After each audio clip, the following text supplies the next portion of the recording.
We are living in times such as have never been known. The dissolution of the ozone in the atmosphere, the clearing of the Amazon, pandemic spread of diseases and information, the complete globalizing of the whole human family so that we essentially do live in a global village, that we are somehow the children of the planet. We are somehow its finest hour. There is something different about this species.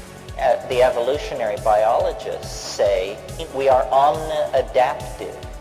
The strategy of other animal species is to define a niche, a tight set of conditions, and then to perfectly occupy that niche. We don't do that. What we do is we redefine niches. We remake things so that we can go there. We dress ourselves so that we can inhabit the Arctic. We invent fire so that we can keep it with us, so forth and so on. We are some kind of experiment that nature is indulging herself in, an experiment with the efficacy of epigenetic codes. Previously, the coding system that has been ubiquitous throughout nature has been the evolutionary code of the nucleotides that form the codons of DNA, that code for the structure of proteins that then compete in a kind of structural environment of adaptability. But the epigenetic information that we carry through song, through writing, through dance, storytelling, and electronic media is a whole different ballgame. We do not forget. We bind time. We bind the past. We anticipate the future. We are going hyperspatial. We are claiming a whole new dimension for biology that it never claimed before. Always before, biology has operated within the confines of the immediate moment. But with the invention of writing and mnemonic skills, and still more so with the proliferation of electronic media, we are actually becoming a fourth dimensional kind of creature. Our past lives. Our future is somehow with us. And you'll recall early on I said that the shaman journeys through time. The shaman is the paradigmatic figure for the future state of all humanity. What is happening is a birth process.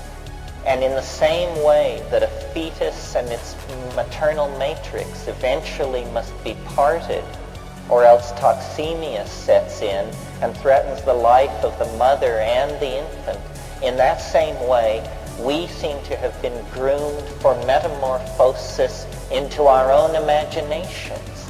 This is where we are going, and this is what our peculiar cerebral, self-reflective property is about. Now, history is a wink of God's eye, 25,000 years maximum, a geological instant, which begins with people chipping stone flint and which ends with people walking through a violet doorway into what?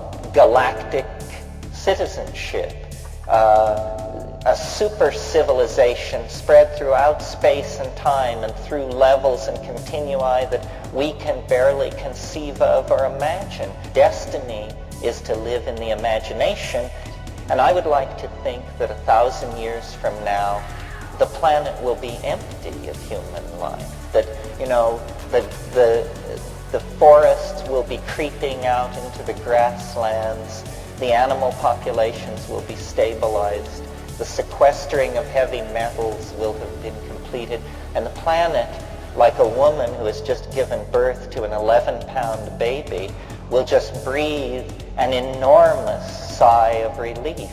And we, following our shamanic inclinations, following the self-transcending image of shamanic phonies, we will have followed our imagination into the unimaginable vistas of artistic creation that are our true destiny and home.